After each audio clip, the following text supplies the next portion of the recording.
Welcome to Driving the Cbus, featuring insights from individual contributors from all corners, nooks, and crannies of the Columbus, Ohio region. Our goal is to get to the why of our evolving and eclectic environment, which we all share by the people driving the bus.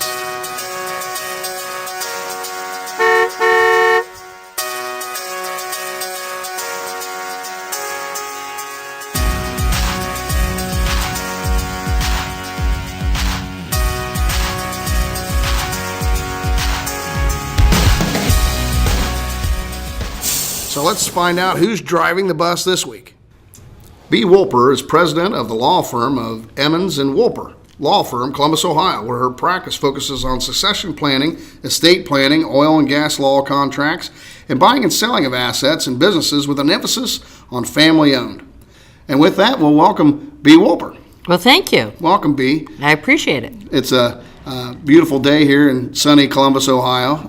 As we all know, it's very sunny in the wintertime in Columbus. It's just lovely, and the weather is so lovely because you actually can be 5 degrees one day and 40 the next. That's right. Yeah, they always say if you don't like the weather in Columbus, just wait a half hour and it'll change. Right? And this year it's particularly true. That's right. That's right. Well, it's a pleasure to have you here on the podcast and somebody of your experience as well. So I'm very honored that you decided to join us today. Thank you. That's very nice of you, and it's a very nice way of saying how old I am. So thank you.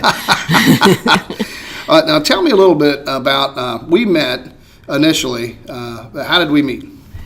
Years ago, and part of it was through the Conway also, was the Conway Center for Family Business is for family businesses, and you have been generous and stepped up to the plate to be a service provider, and we appreciate it. And what that does is it gives the opportunity for family businesses to join, and 4 members of their families can come, and we have monthly meetings and educational. It's a 501c3, and we appreciate your work and your dedication to it. And for family businesses in Central Ohio, it's a real benefit. So that's how we met. And because you represent and you have so many family businesses, and you are a family business, it was a natural step for us to be related. There you go. That's right. Now, in 10 words or less, what is your elevator speech about your business? In 10 words or less, which I can never do, but my legal practice is helping family businesses succeed from one generation to the next. That's perfect.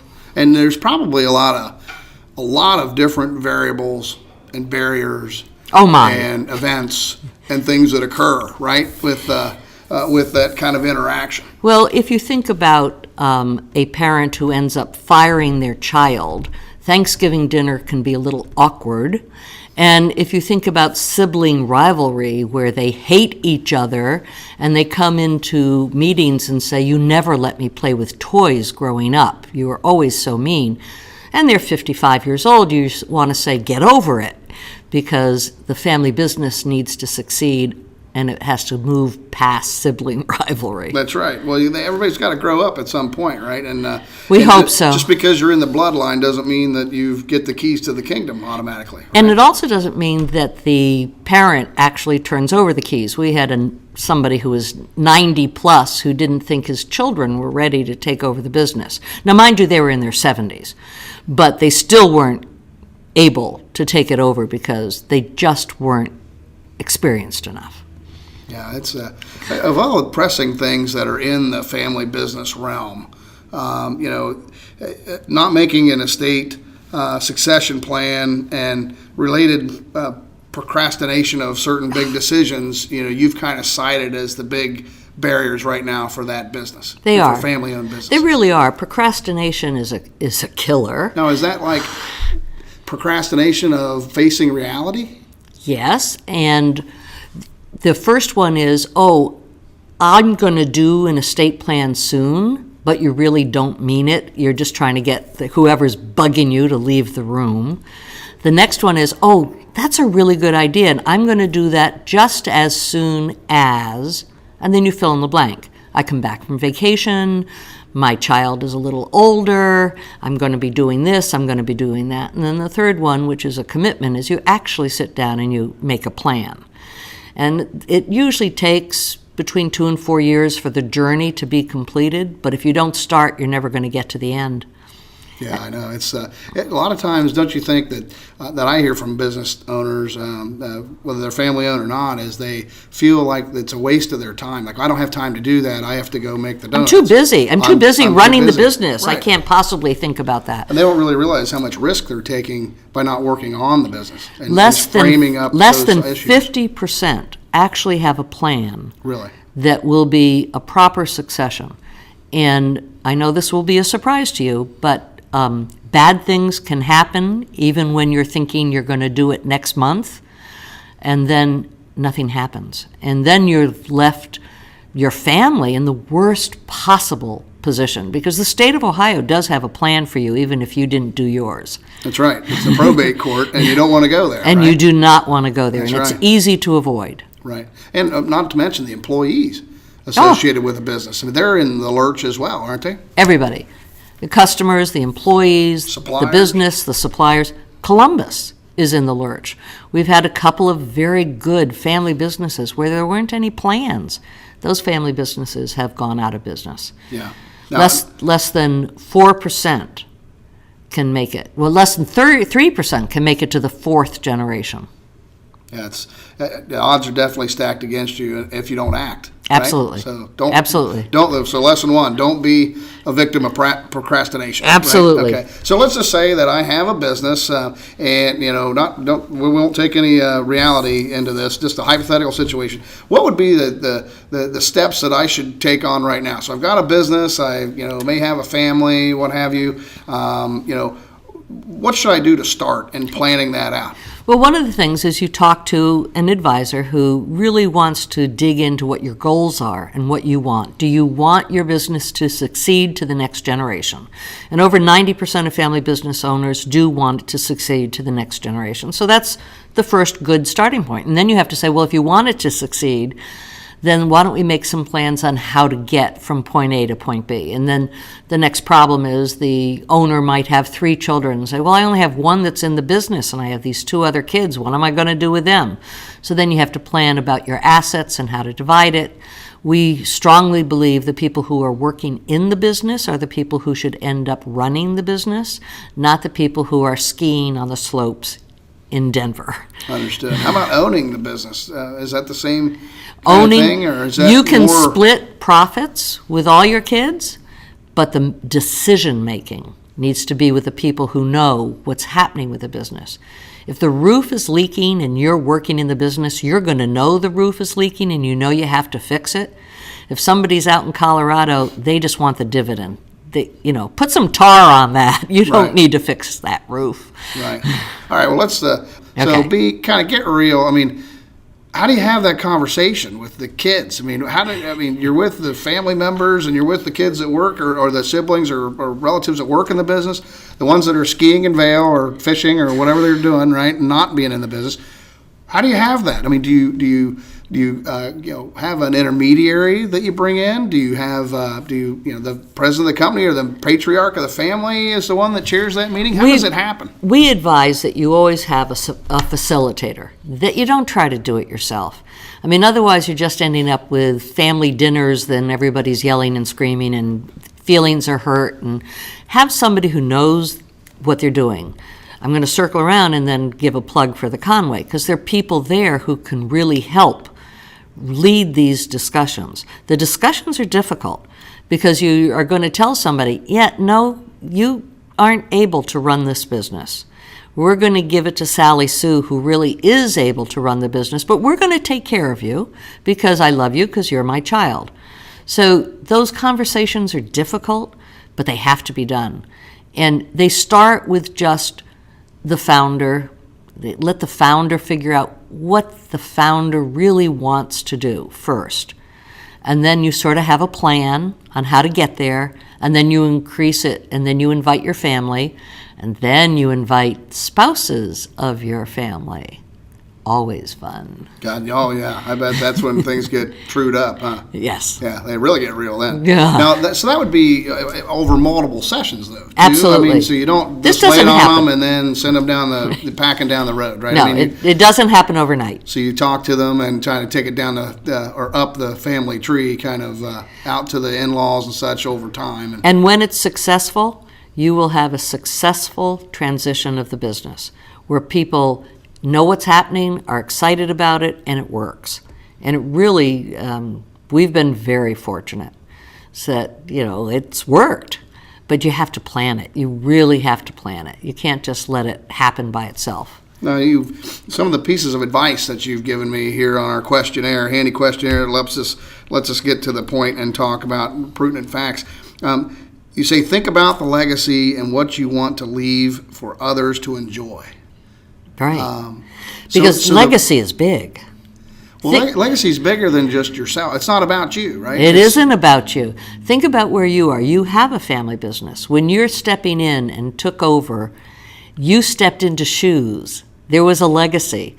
And so now when you do planning, you plan on what am I leaving for others? And most family businesses have that. We call it the 3 a.m. waking up in the morning, because you're thinking about what can I do to make sure that this is going to continue long after I'm gone? And that's the real sage, legacy. Yeah, that's sage advice. We've already said here, another piece of advice was just do it, which kind of reinforces the procrastination discussion we just had, that you really just have to bite the bullet and do it. It may be something that you really have to get out of your head that this is a waste of my time. Really, it's the best thing you could be doing. Best thing you can do. And if you do it well, you will save thousands and thousands and thousands of dollars. Because if you relationships and relationships, relationships, right. Yeah, for sure, relationships. But if you think about just doing a little bit of planning, you don't have to go through probate. I mean, people who don't plan, they're going to end up in probate, and you're going to have some magistrate decide what's going to happen to your family business. Yeah, not a good thing. No, well, that's all great advice. Turning to the Cbus, the Central Ohio region. Right. What a great place do we have that we live in. And think of all the family businesses that have started here and that are continued here. We've been blessed with great businesses for Central Ohio. I mean, we're lucky. Well, yeah, we're extremely lucky, and we've had a lot of good resources. Conway Center is a great resource. It's been around for a long time. How many years are we celebrating We're this celebrating year? our 20th year. Thank you very That's much. Right. Yeah, 20 years. We also talk about some of the challenges, though, facing Columbus and the Central Ohio region. And, a lot of folks have talked about skilled employees and just general employment in general. Employment here is pretty strong and lots of open positions. One of the largest challenges when we've done a survey of family businesses is finding good help. I mean, it's just not there. Not just unskilled, but skilled. It's very difficult. And they, generally too, I think that there's been, don't you think there's been a little bit too much emphasis on the 4-year degree? Yes, absolutely. Can you expand upon that just a little bit? Here's educated ladies. You've done lots of great things, and you've got your Juris Doctorate, but we're talking about the fact you don't need a 4-year degree to be successful. Expand upon that. Well, first of all, there are so many family businesses in this area where the founders did not get a 4-year degree, and they have children who are working in their family businesses who have come through the School of Hard Knocks. They worked there during high school in their summers and after school, and when it came time to go to college, it wasn't a good fit for them. And so a lot of them went to some technical schools. Some of them went into the military. Some of them went right into the family business, and they started at the bottom and they worked their way up, and they probably know it better than anybody else who came out of a college with a 4-year degree. So it's all over the place. Although many family businesses, when they have the requirements for what makes a family member able to come into the business, says, you know what?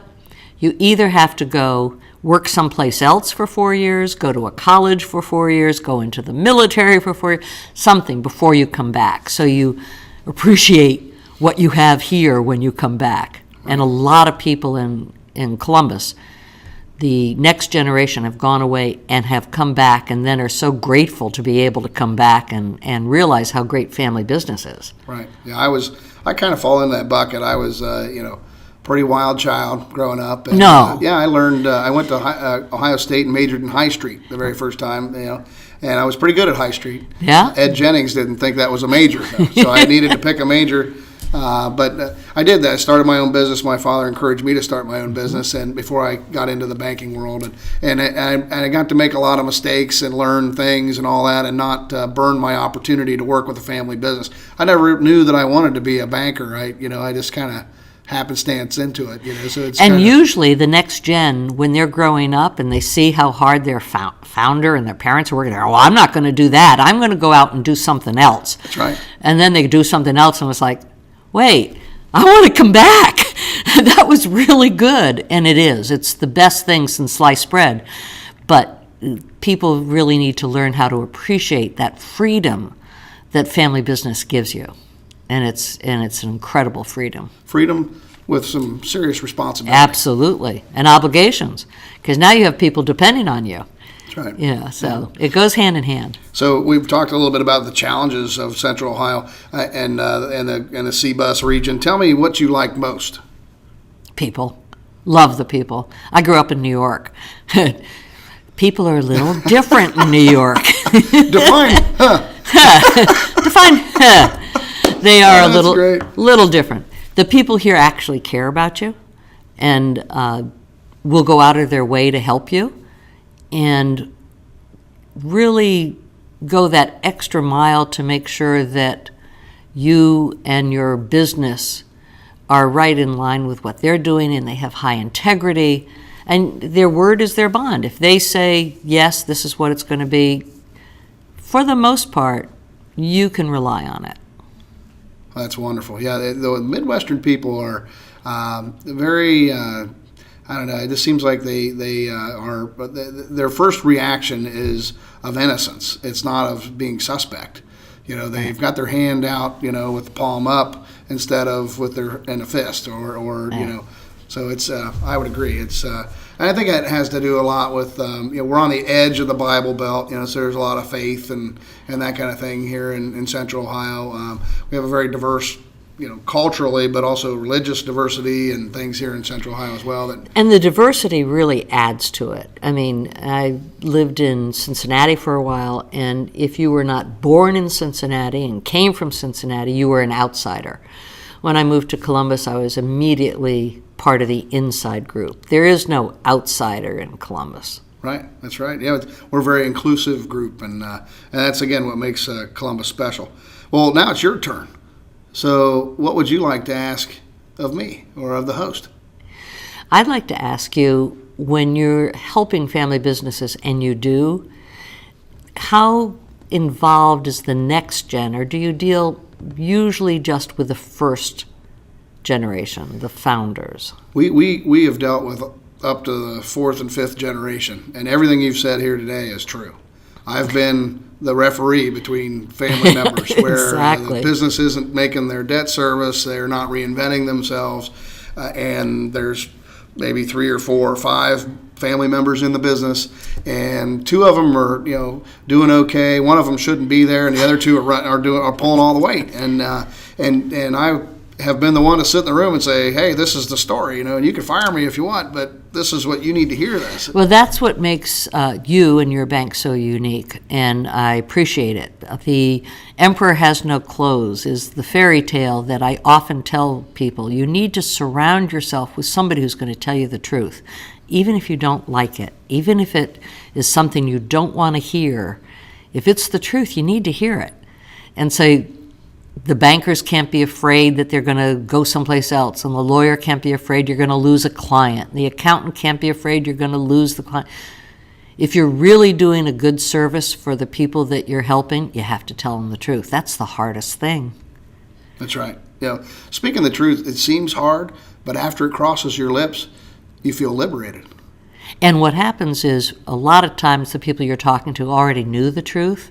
They just didn't want to face up to it. Face the music. That's right. And the fact that somebody else has recognized it, they're going, oh, I guess I do need to do something about that. Yeah. You know. Well, that's wonderful. Well, any other final thoughts you have for us, Bea? No, I just appreciate being here and being asked to participate, and I'm so thrilled you're doing this. Wonderful. Well, I know you're doing good work with your practice. I know several of your clients, and they speak highly of you. You've got a stellar reputation, and Thank you. You're driving the bus Thank here in you. Central Ohio. So I'd like to thank Bea for being with us today and for her insights and individual contributions to the Central Ohio region, and for helping the Cbus family-owned businesses succeed. You know, they have to get that honest opinion, and they have to have great counsel, and Bea sure serves that up.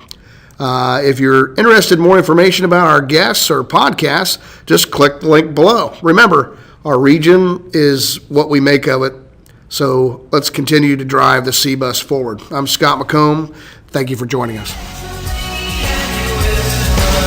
Yeah.